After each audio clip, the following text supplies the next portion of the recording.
Om Vang me manasi pratishthitam mano me vachi pratishthitam aviravirma edhi vedasyama ani stha shrutam me ma prahasihi Anena dhitena horatran samdadhami ritam vadishyami satyam vadishyami tanmamavatu tadvaktaramavatu avatu mam avatu vaktaram avatu vaktaram Om Shanti Shanti Shanti.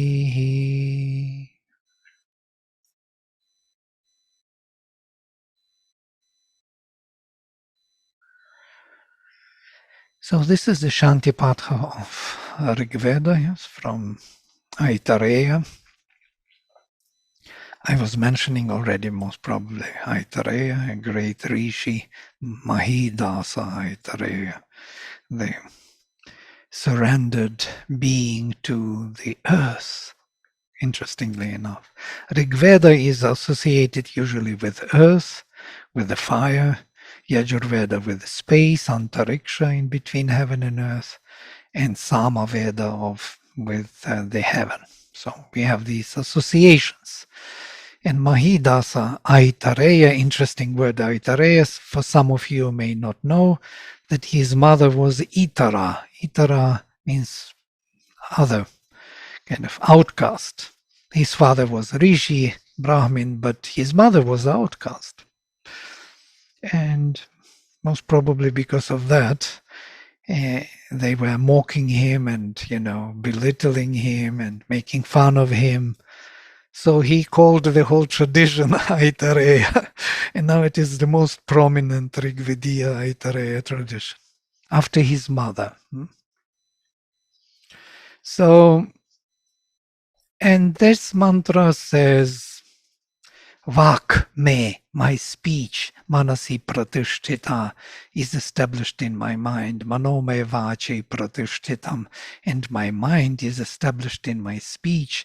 Aviravirma edhi, be revealed to me, O speech, be revealed to me, O mind.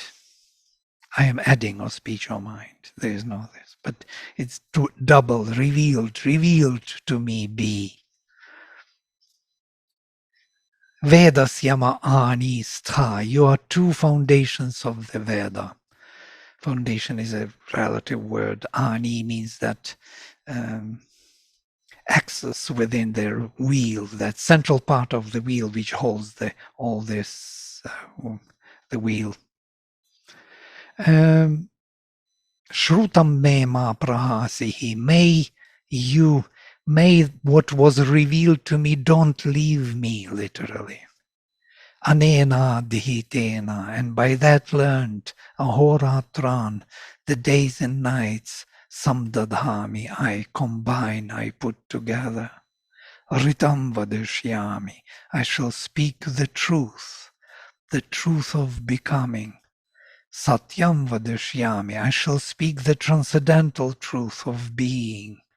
So I will express the truth of becoming and the truth of being. Tanmamavatu, may that increase me, strengthen me, protect me. Tadvaktaramavatu, may that protect the speaker. Avatumam, protect me. Avatu vaktaram, protect the speaker. Avatu vaktaram, protect the speaker. Now it's quite interesting that the speaker is the one who expresses the truth in dynamic and static sense. The truth transcendental, what is, satyam, and ritam, the truth which becomes here, which is in manifestation.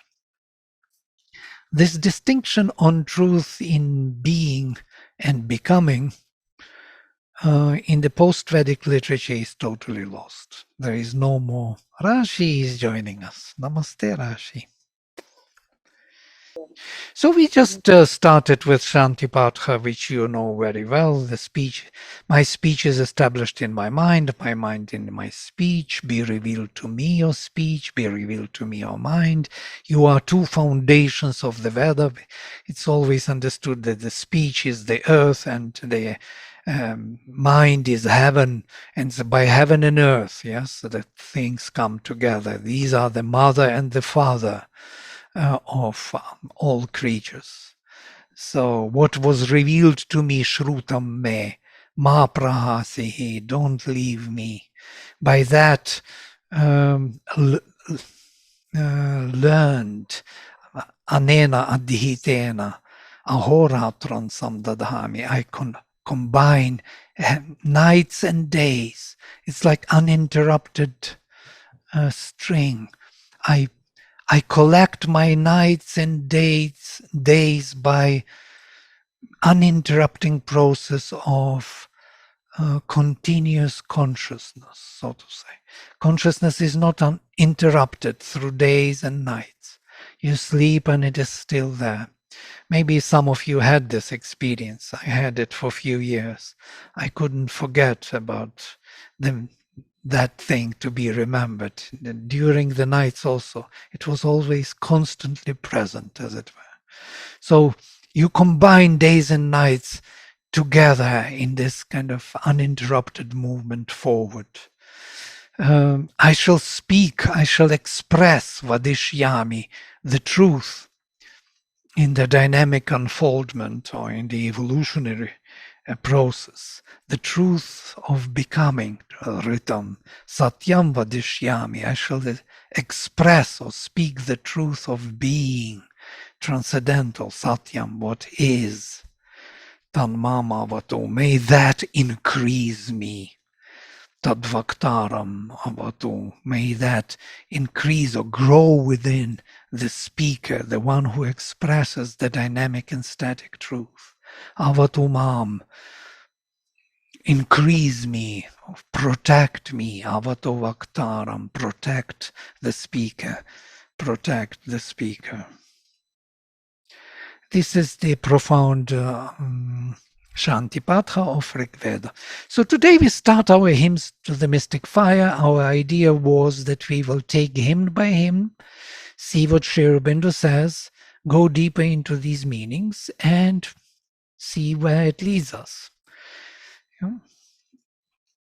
For some of you who may not know how the Veda is being constructed, the Rigveda, Rigveda Samhita. I just say a few words. If you want to know more or have some questions, please just switch on microphone and speak. Rigveda consists of 10 books, 10 mandalas. Here you see Atha Prathama Mandalam. This is the first mandala. So the 10 books, there are more than 10,000 verses in the Rigveda, 10 books. Each of these books has some number of hymns. The first book has 191 hymns, the 10th book also 191 hymns. And in between each hymn, each book is dedicated to different families of rishis. So the first book is a composition of different families. Here we find first Madhuchanda Vaishvamitra. Vaishvamitra means belonging to Vishvamitra's family. Yeah? He is the grandson of Vishvamitra. And there are very ancient rishis in the first book, by the way. We have here Gotama Rahugana, we have here Dirghatama Uchatya, we have here Agastya Rishi, Kutsangirasa, these great rishis. Yes, one is more prominent than the other. You know? Parashara Shaktiya, the one who actually is considered to be the Rishi of Jyotisha. So all of these great rishis are located in this mandala, who have 10 or 15, maximum 20 hymns. So they cannot have their own mandala because it requires more hymns. So they are located here in this mandala, in the first mandala. The second mandala belongs to Gritsamada Bhargava, to the Bhrigu Rishi, and to the Bhrigu family of rishis, which are considered to be the most ancient. And the second book is definitely in language and imagery is the most ancient. Vladimir, where are you reading the name of the rishis and what is on the page? Are you reading? Just no, speaking? I'm not reading. I'm just telling you. Sorry. Okay. Confusing. I was trying to figure out where the names Where are is written. it? Yeah, Rishi's. Yeah. I'm just telling you. I can open, of course, these books one by one. It would be maybe even a good exercise for us to know these things because they are valuable and they are needed. Here, 10 books. That was book 1. We can also browse through them. So you can see Grit Samada Bhargava Shaunaka. This is the Dvitiya Mandalam. And then we have the third mandala belongs to Vishwamitra. You can say Rishi Vishwamitra Gadhinach. And the whole family of Vishwamitra, his children and grandchildren. And you know the story of Vishwamitra and Vasishtha. We spoke about this before. So there is another fourth will be belonging to Vamadeva. Gautama, here it is. Yeah, we have Gautama Rahuganaha in the first mandala, and that is his offspring, his son Vamadeva Gautama. And then we have the fifth mandala, Atri family and Angiras rishis. Maybe I should open for you to read because you like to read those names. You don't have to do that, Vladimir. I'm always a curious person. Everything is exciting for me. So I'm not seeking it. These are great names and we must know them. All the Indians should know these great avatars. As Mother describes the rishis as involutionary beings. All of them came down bringing the higher knowledge for humanity. So it's not a small thing, you know. We know about Krishna and Rama, but these are the avatars. They come down with this great knowledge. The whole families, they brought this knowledge for humanity and not only for India.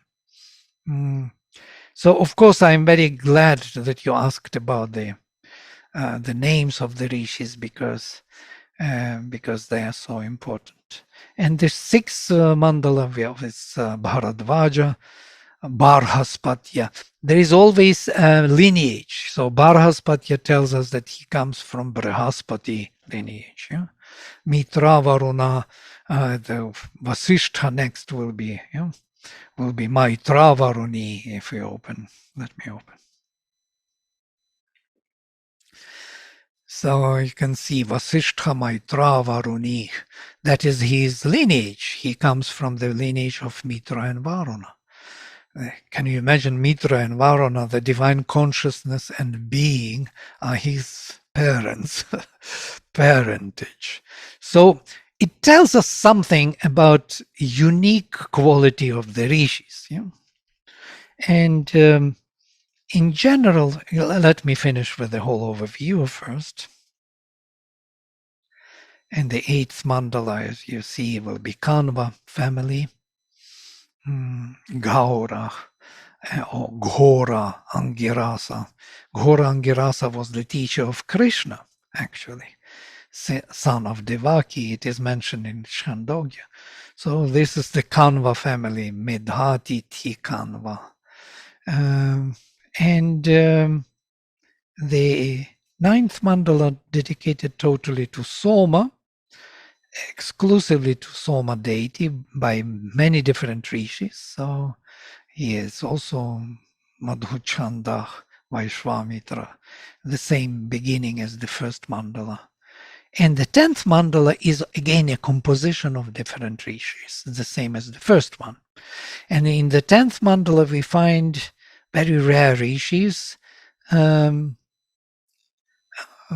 belonging to the either very rare lineage or very rare hymns of some of them, so to say.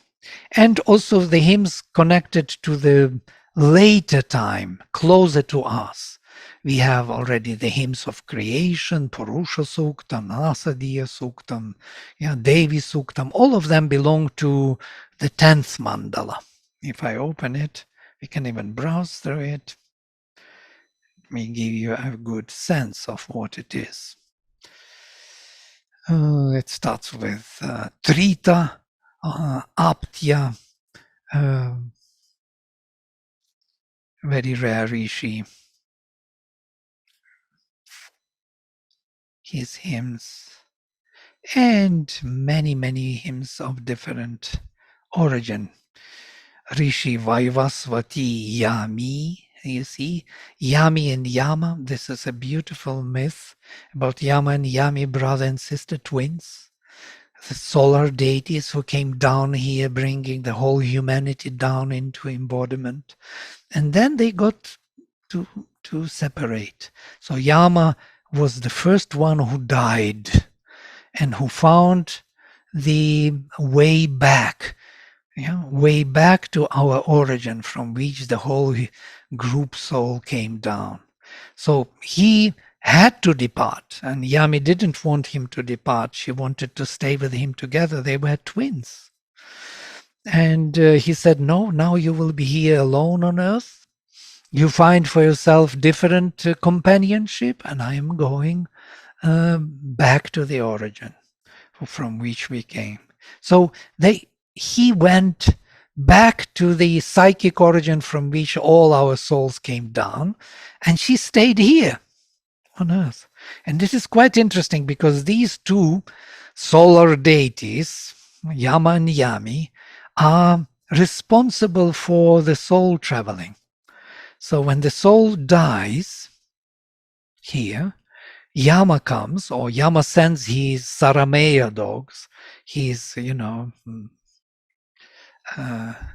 messengers, so to say, who will take the soul and lead the soul back to its origin, protecting it on the way. So these Sarameya dogs, they have 4 eyes around them, and they look around and they see the danger coming from everywhere, and they drive the soul back to the origin. That where the soul rests, as Mother says, I'm referring to the Mother. Once we left our body, we go up to our psychic world where we take rest, make a new plan, a new vision, and then we are waiting for the signal from below, and there will be some blinking of light. Yeah? And that blinking of light tells us as a soul who made a decision to have certain experiences that is suitable, more or less, place for its embodiment, for that plan which soul envisioned. And so the soul plunges into that blinking. And then you're embodied somewhere, in some family. And who is doing that blinking from another side when we are in heaven? And I think that is Yami. Yami is responsible for the soul traveling back to earth, to its own, place where it is destined to be, to get its own experience. And this is amazing, this kind of duality which is providing for us to travel, reincarnation here on earth. So this is Yama and Yami. One hymn to them is dedicated. Yeah, I was saying, where does Yami live? She lives in the psychic entity of earth. Your Mother says that earth is the psychic being in the universe. It is the soul of the universe, where things can change, evolve. Even the great gods who want to change and evolve have to take the human shape or maybe some animal shape, body here on earth to evolve and to change. Otherwise, they will never change. So it is the very psychic presence on earth. And the psychic presence in heaven is Yama. These are two deities. Later, Yama becomes the Lord of Death, because he always comes to fetch the soul, to help the soul to find its way back to heavenly home. And that's why Sri Aurobindo in his Savitri never calls the Lord of Death Yama, because Yama is not a killer of the body. He is the savior of the soul. And since when we die, the soul is to be saved. That's why he is there, to help it, to find its way to its origin. And not there to kill the body.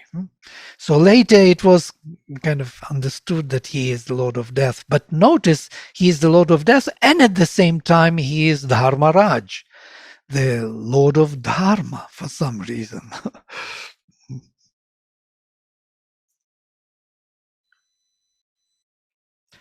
Yeah, that is about Yama and Yami. I'm just kind of browsing through 10th mandala, which is closer to us. You can see here also Yama Vaivasvata. It is that Yama, the Lord, who represents Vivasvat. Vivasvat is the sun involved in this manifestation, the sun hidden within the darkness. You will find very interesting hymns here dedicated to these rare deities. At the end, you will see the creation hymns to Vishwakarman, hymns to, especially at the end is very beautiful. After 100, there are 191 hymns in the 10th mandala. Let me come back and come down to the end. Here, the last hymns, you can see this hymns of creation, Ritam cha Satyam cha Bhidhat Tapaso Adhyajayata. This is how the Ritam and Satyam, and from them, from the tapas of them, the darkness was born. Ratri Rajaya Tatatach, from the truth and the power of the truth. From the power of the truth, the darkness, the night was born. We spoke about this hymn when we looked into the Vedic creation. And the last hymn, the most beautiful, is the hymn of unity, we can call it. Look at this, Rishi Samvananach Angirasach. Angiras, the family of Angiras, Rishis, Samvanana, rejoicing together can be translated from root one, or conquering together and enjoying being together. And this is the most profound and beautiful message to the whole humanity, the last hymn of the Rigveda. Sam idyuvase vrishan Agni vishvan yarya ilaspade samidhyase samnovasunya bhara samgachadvam samvadadvam samvo manansi janatam deva bhagam yatha purve samjanana upasate. Look how it beautifully starts. Some, double prefix. Together, indeed. You will say, you unite, O Lord, O Agni, Vishvani, all these beings for the Arya, for the noble one. Ilaspade, in the place of the truth, Ila, revelation. Samidhyase, you are kindled. Sanova Sunya Abhara, bring to us all the luminous treasures. Samgajadvam, go together. Samvadadvam, speak together. Samvomanansi janatam, may your minds be together. Deva bhagam yatha purve, as the first gods partook of the assignment, let us say, of the portion, samjanana, agreeing together, sat together and partook of the portion of the sacrifice, agreeing together in their work. Samano mantrach, common mantra, samitich samani, coming together, common, samanam manach, common the mind, sahachittam esham, the consciousness of these should come together. Samanam mantram, common mantra abhimantra yevach, I recommend you.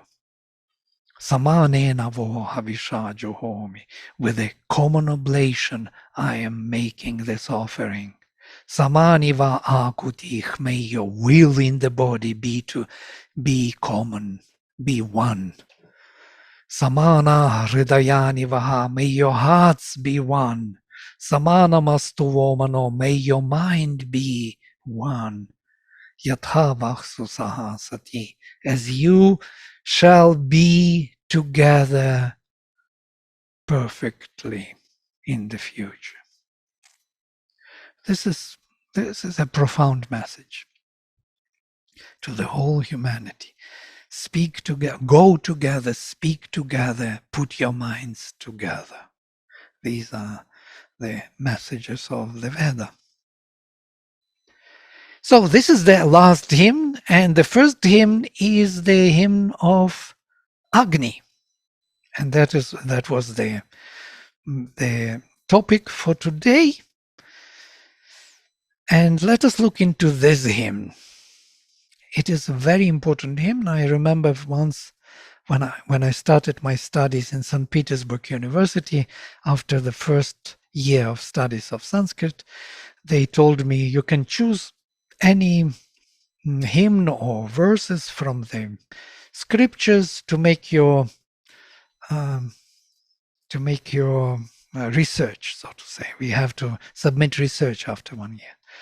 So they told me, take the first hymn of the Rigveda. And I was a little disappointed because I thought it is such a common hymn, everybody knows it. What is there to really find new? Yeah? But then when I looked into it, I was surprised. It is like, in a nutshell, the whole vision of the Rigveda is packed into these 9 verses. First, I noticed that first 5 verses start with Agni. Notice, Agnim, Agnich, Agnina, Agne, Agnich. And then the next 4, there is no Agni. Yeah? That was first for me a surprise. I thought there must be something about these 5 with Agni starting and then no Agni for the next 4. And then I started to look into the meaning of them. And so the verse starts with this, Agnim ile. Literally, ile, I adore. Aurobindo translates it from root id, to seek with adoration. I seek with adoration the flame. I aspire with adoration to find the flame. Purohitam, put in front. Yajnasya Devam, the Lord of the shining being of the sacrifice. Ritvijam, the one who makes sacrifices according to Ritu, to the seasons. Hotaram, the one who invokes all the gods. Ratnadhatamam, and bestows the greatest Ratna, wealth, riches. This is him, Agni. In one line, we have all major characteristics of Agni. So I seek Agni with adoration. Now, what is Agni etymologically is another big question. Aurobindo says it might be from Ag, root Ag, which is lost now. Yaska says that it is agre nayati iti agnihi, agre, forward, leading forward, that is Agni. Like Ag is forward, ni is nayati, from root ni, to lead. It could be also from root aj, like we have bhaj, bhagna, aj, agna, yeah, and with e ending. So root aj means to lead forward, and from here ajach. Ajach is the leader forward, or the goat, and the goat is, or the lamb is the vahana for Agni. Notice. It is that which is carrying Agni forward. He is the leader forward. He is Purohita. He is the one put in front of our journey. And it's quite interesting that he is Purohita, because Mother says that inner fire, inner flame in the heart has to come forward to lead our journey. So here he is already in front for the Rishi. Rishi has him in front leading us in our journey. Yeah. Anytime you have a question you want to clarify or something, please shoot. Don't wait till the end of the story, because I can be carried, very easily with this text. Yeah, this puro, the word puro, I thought also Purahita. Purahita, not that which came from. It's not pura. No. Not pura. Okay. It's puras. Puras means in front. Purastad, another word, in front. Yes, hita established from Ruddha, PPP, participle perfect passive voice. So put in front, literally. Yes, it is him who is put in front, who is the luminous Godhead of our transformation, Yajñasya Devam. It is him who is transforming our being here, luminous Godhead. Devam means luminous, literally, from root div, to shine. Yes, from here we have Divasa, day, Dinam, day. From here we have Daivam, the destiny, because it is assigned to us by gods. From here we have divine. Yeah, divine is the same. From here we have Diauch, heaven. From here, Zeus in Greek. Diauch and Zeus is the same etymology. Yes? It's that luminous heaven, or luminosity, shining being of our transformation. Ritu Ijam, the one who sacrifices in accordance with the time, proper to time, proper to the seasons. Yeah, he knows in what time to do what is first, what is next. He's not mixing the order. He knows the order of the procedure. Hotaram, he is the one who invokes, who brings down all the gods into this manifestation. He brings all the powers of higher consciousness to work here as the divine will. He invokes them and commands them to come down and to work in this manifestation. And all of them obey his command, because, as Sri Aurobindo says, he is the divine will. He wills and they obey. Even if they don't want to come down, because of this aspiration within our heart, we aspire for the true being, then these gods must come down to assist us in our journey. This is a very sacred meaning of aspiration. Aspiration is that flame aspiring for higher consciousness. And once we aspire, these forces of higher consciousness come down to assist us and to widen our scope. And he bestows the greatest of the riches. At the end, he is the one who gives us the realization. Now, you see one line, and without Agni, as Sri Aurobindo says, there is no sacrifice. There is nothing here for us to do. If there is nobody aspiring here for higher life, there will be no higher life. So Agni has two major forms. One is Agni present in the earth nature.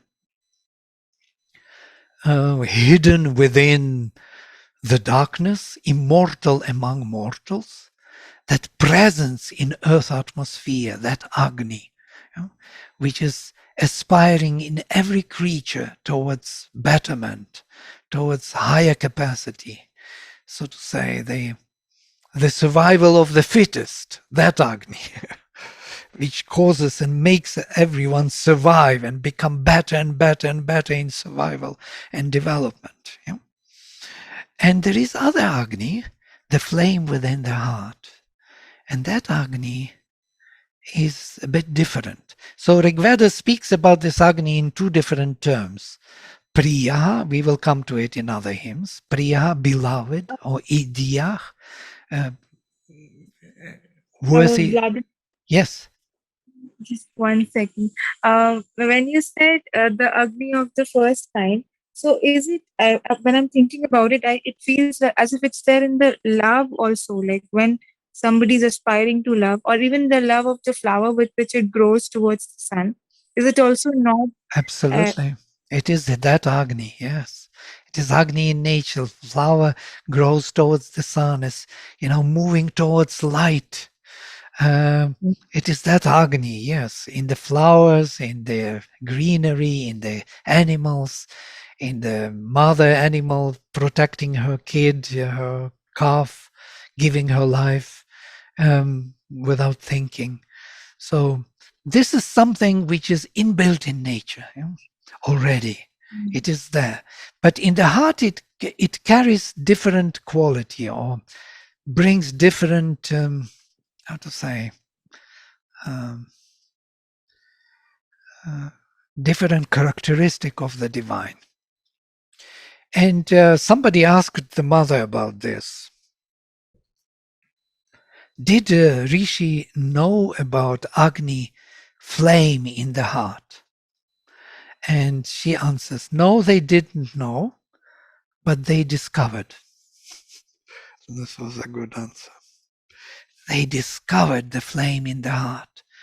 And the characteristic, the presence of the divine in the heart, which is seeking the divine manifestation. That flame, that beloved one, that, which seeks only divine manifestation, that spark, psychic flame, as we speak about it. Yeah. And there is, in general, in nature, there is the psychic presence in all nature. There is a flame within the heart and there is a presence in nature. And these two are two different flames, as it were. The same flame, of course. One is more refined and more individualized in the heart, but in the nature it's more universal presence, which is pushing with the universal Agni. By the way, Vedic Rishis speak of Agni as universal force, that force of Rudra, that son of Shiva. Yeah? He is the flame pushing forward the whole manifestation upward. That is the Agni we are dealing with. And you can see there are two different myths. One is the myth of sacrifice of nature, that is by the tapasya, by the concentrated effort by our natural means, by our mental will, by our desire to get somewhere. For example, you want to become a sportsman or chess player or violinist, so you will have to dedicate a lot of time to play violin every day until that tapasya, that effort, is paid back and you get that quality. So in that way, that is the tapasya, the Agni within the nature, within the instruments. But there is Agni within the heart, within the soul, which is seeking the truth, the divine manifestation. And it is a bit different.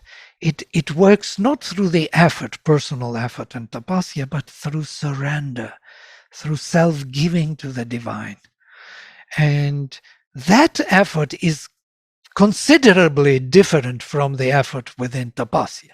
So that's why Mother spoke about, the path of the cat and the path of the monkey.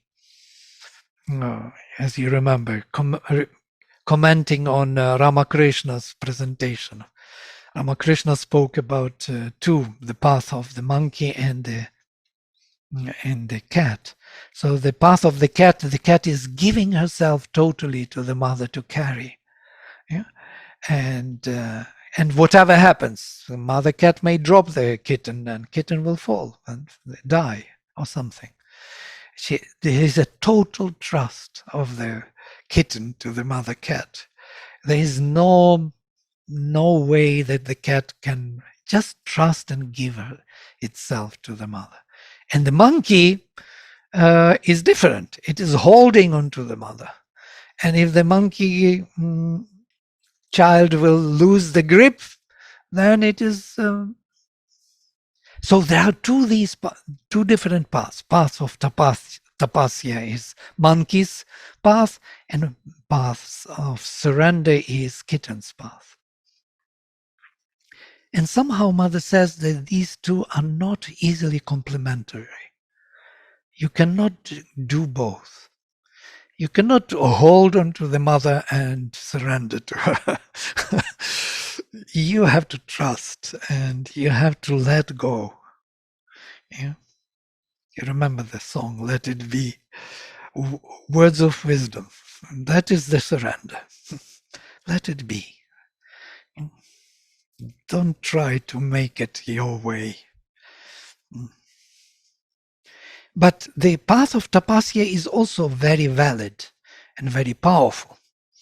And it is also Agni there present within the instruments, within the effort, within the mental and vital will, within the bodily will. And so these two are there. One is somehow connected to Shiva, Rudra. That's why he's always in favor for tapasvins, whoever they are, even demons. And the other is the surrender to Vishnu, which is much more difficult to do. And that Krishna, the baby in the heart, that Antaryamin, Chaitya Purusha, Angushtamatra Purusha, that Vamana Devata within the heart of man, that psychic being who is surrendering himself to the divine and loves the divine. So between these two, we will see constantly interaction in the Rigveda. When we will be studying the Agni, we will see two different approaches. You will start noticing this. Our rishis are dealing with this. Different aspirations. Effort and aspiration from the heart. There's always, if I may ask, Vladimir, one doubt, like when I learned to chant the Purusha Suktam, they talk about the Dahara Akasha and the lotus. So I've always wondered, they say the flame also and the lotus also. So what are the two metaphors? Are they speaking about the same thing, or is there a difference? Yeah, when they speak about Adhara, the Adhara is that, well, it's language of a later post-Vedic literature mainly, Adhar, But vessel which is actually embodying, or Deham, which is embodying Dehin, the soul. But Deha itself has its own power and its own intention. You can build on it. You can build on the power of nature, everything. And that was the ancient way of sacrifice. We have two different ways of sacrifice. Sacrifice of nature, when we sacrifice our mind, vital and body to the divine presence, or we give our soul to the divine, our love, flame from within. And with our love, we attract the divine. And these two are quite different methods. One is bhakti, more love, which devotion. It's like Mirabai or Kabir. Or, Mirabai saw the divine in every being, in every tree, and smiling from the sun, from the moon, hiding in here and there. She was so poetic because she was so in love with the divine, and found him everywhere. That is the aspiration of the heart. No tapasya, no effort. Forget about effort. Forget about, making things happen. No happening, just loving. And there is another tapasvin's method. You can make concentrated effort to achieve certain results, to break through ego and to demolish your resistance and your attachment to different habits. It's a very heavy work, heavy path, but it works. Both of them have place. Both of them are here. Nobody dominates. It's quite interesting that both of them are somehow, and you can see two different energies in the body. One is more Kundalini Shakti, that is the Shakti of in nature, the hidden divinity within the nature, which unfolds and opens up the whole nature to the divine, opening all the chakras to Sahasrara, and finally Sadashiva joins and present. It becomes present in all the Adhar. Or there is the flame in the heart, the aspiration in the heart, which has hardly anything to do with these chakras, as it were. It disregards all these chakras and nature. It wants the divine, calls for it. And when the divine descends as Maha Kundalini from above, because the aspiration from the heart calls to it, then it opens chakra by chakra, but not from below up, but from above down, chakra by chakra, till the lowest one. But Sri Aurobindo says that this way of opening our being from above is much safer, because we open first Sahasrara, which is already the divine seat of the divine. So there is no danger there. And so this Mahashakti descends from level to level, deeper and deeper into our Adhar, illumining and transforming all our levels of consciousness. So it's much safer because we have a ground in the divine rather than from below. When we open the lower chakra, Muladhara chakra, it opens us to all the levels on that level, all the forces, and they start acting upon us. It's very tricky and very dangerous. You need a protection of the guru who knows what is going on, and he could prevent you from dangers. So these are different paths, and you can see that they have different methodology, different views. We have also sexual energy, which is also connected to Kundalini. There's procreation in nature, the delight in nature being, procreated and moving forward. And you have that love in the heart, which is very different from love in the sexual center. These two, a mother says, are not even complementary. They cannot even easily come together, There are many issues of our psychology because of these two fires. One fire in the heart, loving the divine directly, and the other fire growing from within the nature, seeking the divine manifestation in nature, wants the divine to take charge of every level in nature. And both are worshipped in the Rigveda. Vladimir, if everything is designed and devised by the Purusha and the Purushottama and the divine bliss, then why these two not so complementary but placed? Why the gap? It's, I think, for the sake of manifestation. The right answer would be, otherwise it would not be there. Why to have the gap? The gap is that in which all things will become manifested. The divine can manifest in the multitude reality. So for that purpose, we have the gap. And as Shiva would, as we know from Shiva Purana and Vayu Purana, that Shiva is meditating upon Vishnu. Somebody asked Shiva, I think it was Parvati, what were you meditating upon? Upon Vishnu. And Vishnu most probably is meditating upon Shiva, because these two fires, they have to come together in manifestation, giving all possibilities from above and from below of the divine. manifesting in our bodies, in our minds, in our emotions. And this is the divine game. Yeah. Beautiful divine game. And we will see in the first hymn, by the way, how it is being realized, how Agni is rising to heaven and descends down.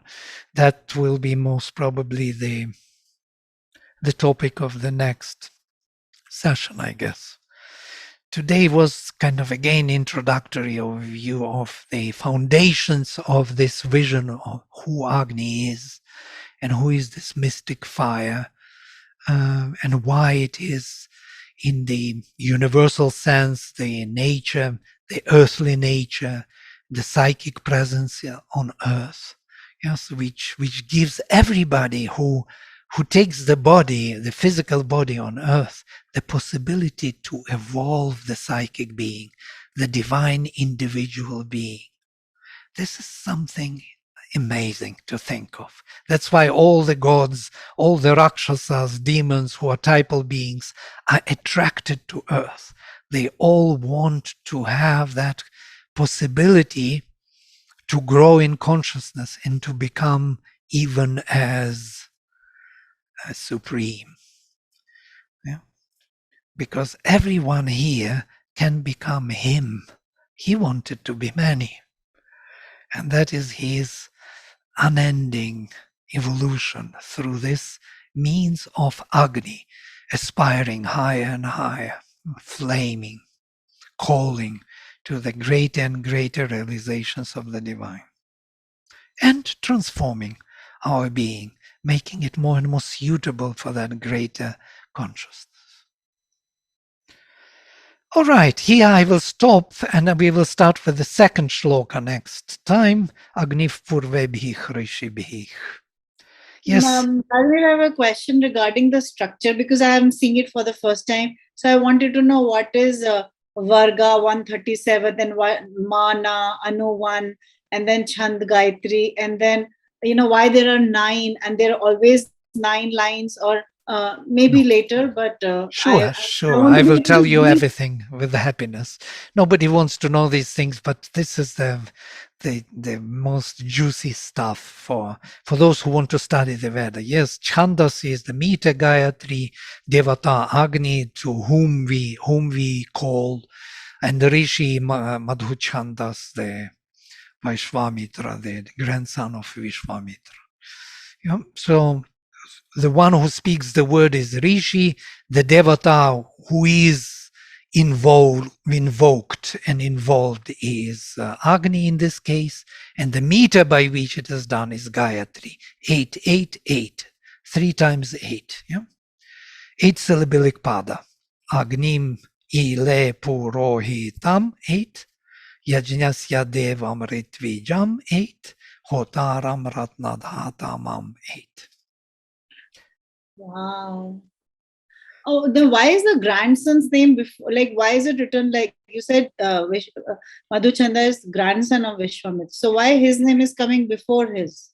Yeah, well, this is the first mandala, which is composed of different rishis, and somehow, as Vyasa decided, because Vyasa compiled the Vedas, decided that this is the most appropriate opening for the Rigveda.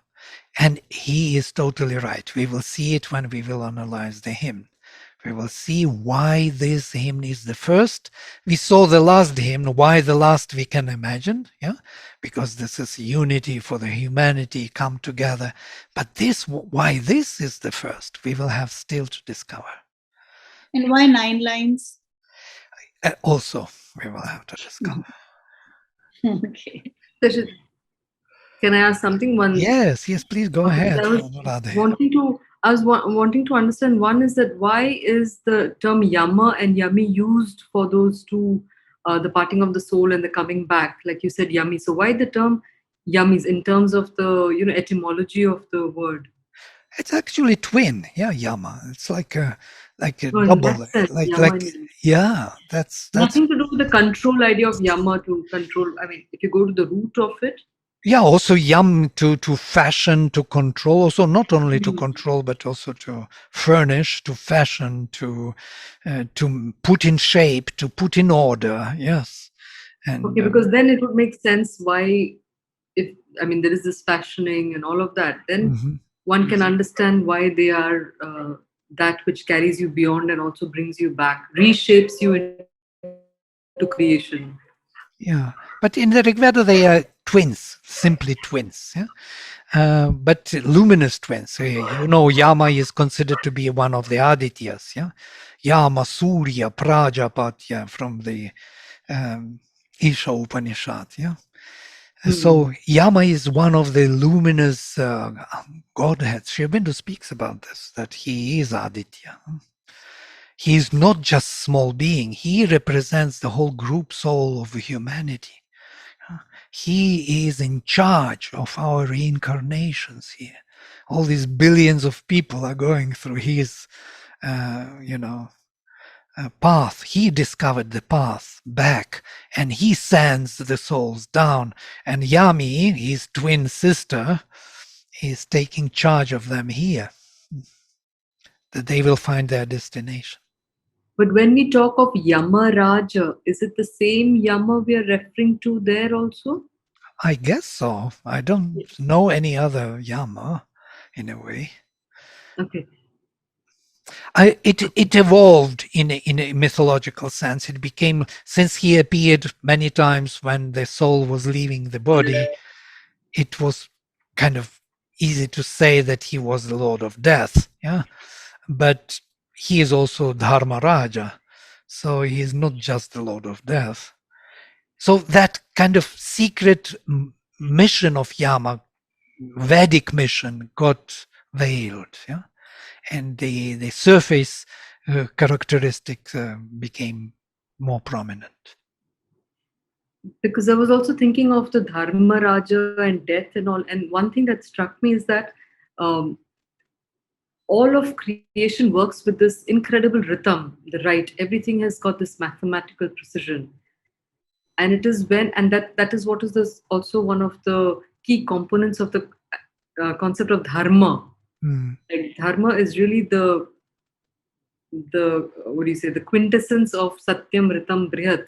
It's all these three ideas are embedded in the idea of dharma, because you have to know the truth, you have to enact it, and the best result is and it upholds whatever you're trying to do. So therefore dharma is the, it's the, what do you say, the, in a nutshell, the Vedic satyam, ritam, brihat. But then because everything works in such harmony, in such precision, when we are in adharma, when we move away from that, that's when there is there is friction and what do you say, there will be like wearing out, that imbalance, and Misalignment. that's when, Yes. Yeah.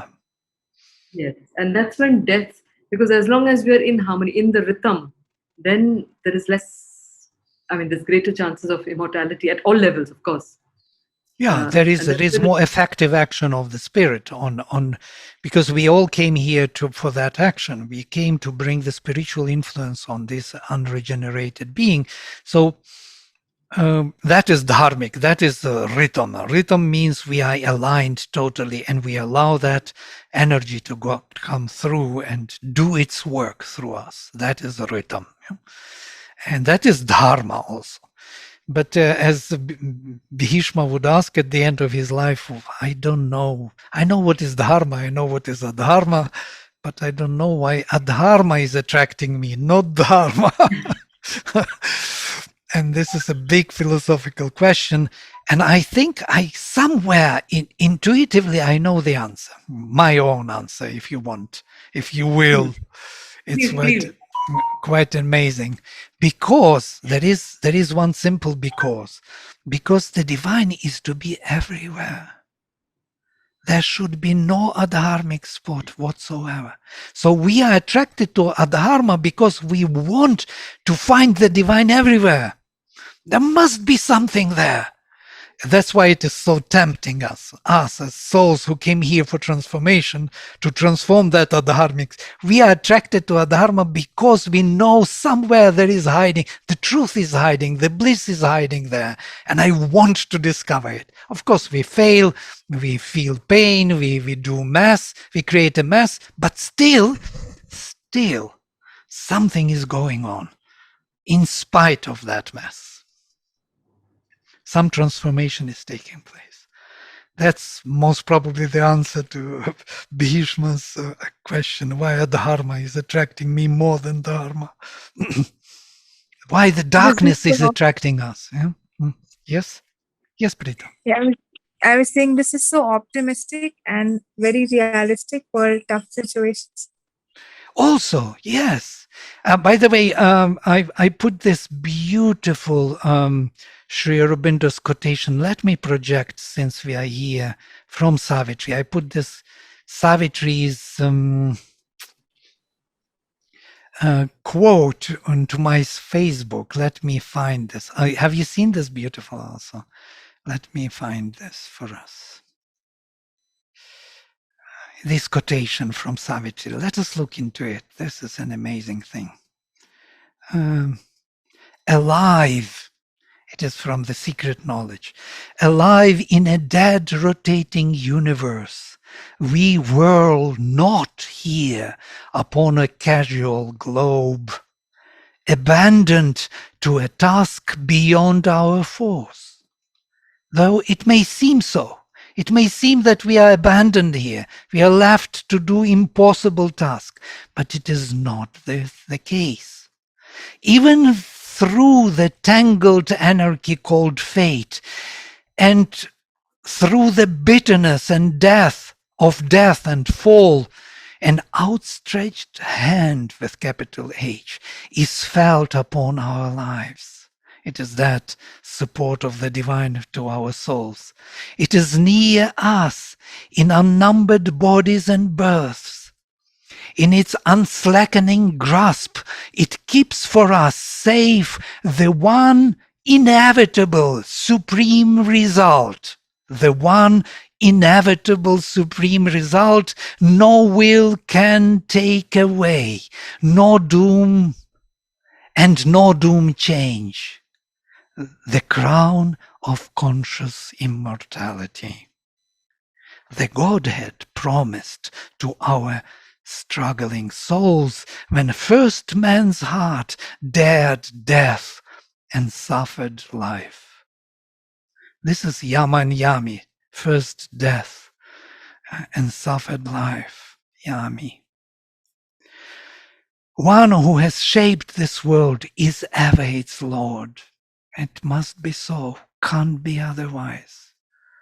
Our errors are his steps upon the way. He works through the fierce vicissitudes of our lives. He works through the hard breath and battle and toil.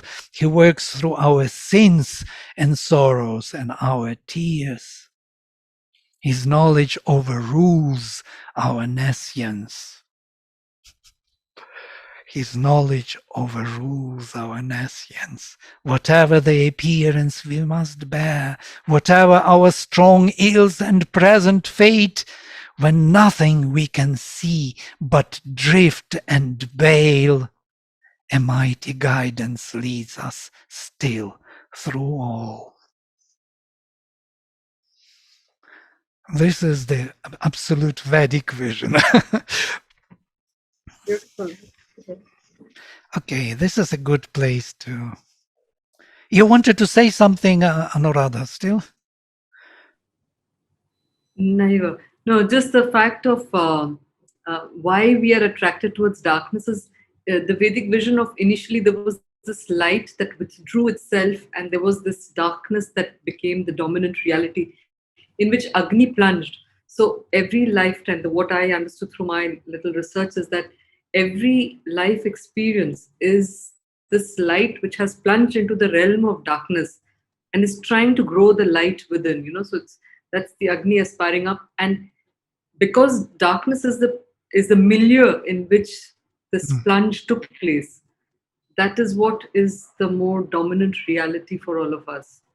And it's only, and that's why what the mother says also, it's only if you can hold on to the psychic being that that light will allow the way to shine forth. Otherwise, if we are not in connection, we are necessarily in darkness. I mean, there is Yeah. what I see from the Vedic thing is that it's a very simple game at the end. It's like just these two sets of cards you can play. Either you're playing the card of light. If you're not, by default, you're playing the card of darkness. Either we are playing the card of expansion. If you're not, by default, we're playing the card of the small. So we really have very little option but to consciously choose and stick to it. That is Beautiful. Yeah, I agree.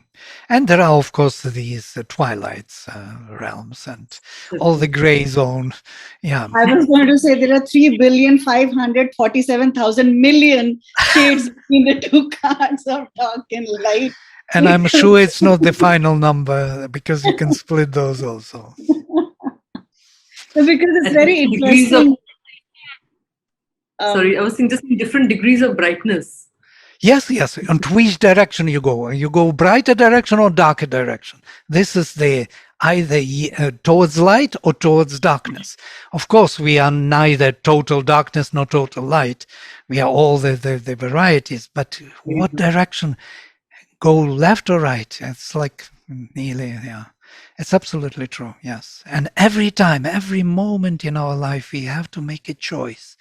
It's in a constant, ongoing dialogue within us. Just notice, light or darkness, selfishness or selflessness, giving oneself to the light or keeping to oneself, secure or just surrender. And there's ongoing bazaar. How much? The bunnies. Yes. How much will you give for this? Okay, I will do one step. But how much for me? For me, a little, not much. Somewhere, some lower being is always whispering, telling you. So it wants something from this. The not so funny thing, but still funny, is that one little step sometimes can be off the cliff. It's a small step, but it's off the cliff when you move all the way down. Yes. I want a little boom and you're in the abyss. Yes. Great. Okay, So great. hell, Yeah. sorry. Preetam? The Yama and Yami part. So the hell is real then. So Yama has got this responsibility of like taking people there. So when there are a lot of talks around heaven and hell. So is it real? What does it mean? Hell, what is hell really? There are, you see, as we have infinite light, we have also infinite darkness, as Aurobindo translates. And within that infinite darkness, there are all kind of things, creatures, forces, and if you're caught by them, one has to be very careful, and dragged by them if you're not aware of who you are. If you are aware, they can't do much. You just have your own powers. Soul is almighty. It has more power than that darkness. But the weak souls, which do not have total awareness or partial awareness, they may be tricked by the kind of misleading dawns, as Sri Aurobindo says, into some wrong places. And not to fall, not to be attacked by these forces, these Saramaya dogs or these assistants from Yama are sent to assist the soul in this journey over this dangerous region where they are all showing up. There is a field which we have to cross, or the river to another shore. When the person dies, we always these images, or either tunnel, long tunnel, and at the end light, or there is a river to cross onto other shore where you see your ancestors are waiting for you or something.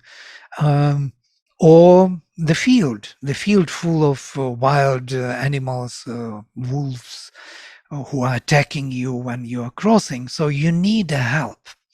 And you have to know where to go. this infinity, there are so many paths and ways to go. Where would you find your place? Where to go? So there's one last thought that came to me as you were speaking.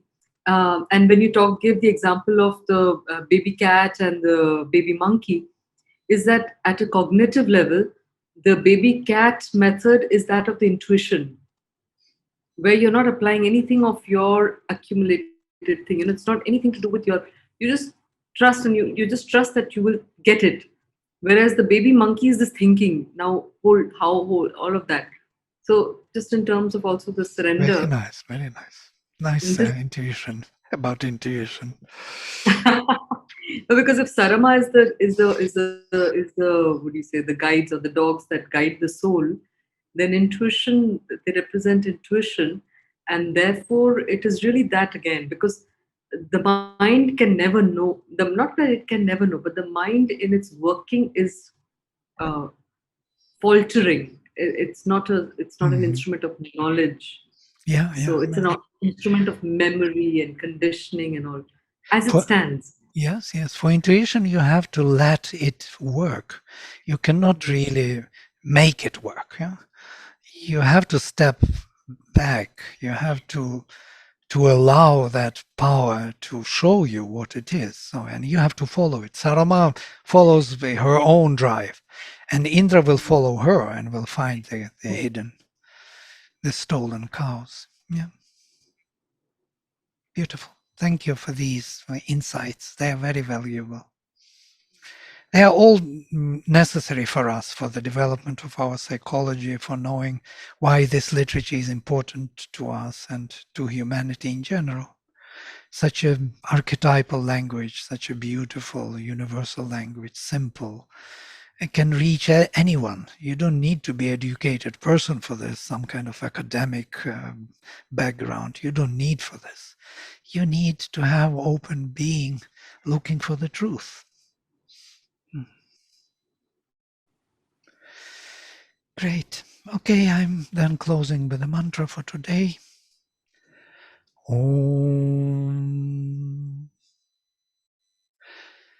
Saha Om Vang me manasi pratishthitam mano me vachi pratishthitam aviravirma edhi Vedasyama ani sthaha shrutam me ma prahasihi anena dhitena horatran samdadhami Ritam vadishyami, satyam vadishyami, tanmamavatu, tadvaktaramavatu, avatu mam, avatu vaktaram, avatu vaktaram.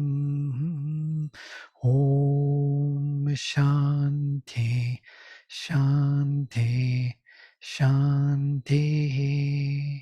Now you understand why this, may that protect me, protect the speaker. That what I will express, the dynamic and static truth. I need a protection. Yeah, because I am going into the realms of the spirit, and there misleading dawns are waiting. Yeah, they want me to be kind of slippering away into some kind of voodoo or something and start doing wrong things. And I need a protection. Every one of us who follows this path needs support and protection of the spirit. Great. Okay, so let us meet next time. Okay, great. See you then. All the best. Bye.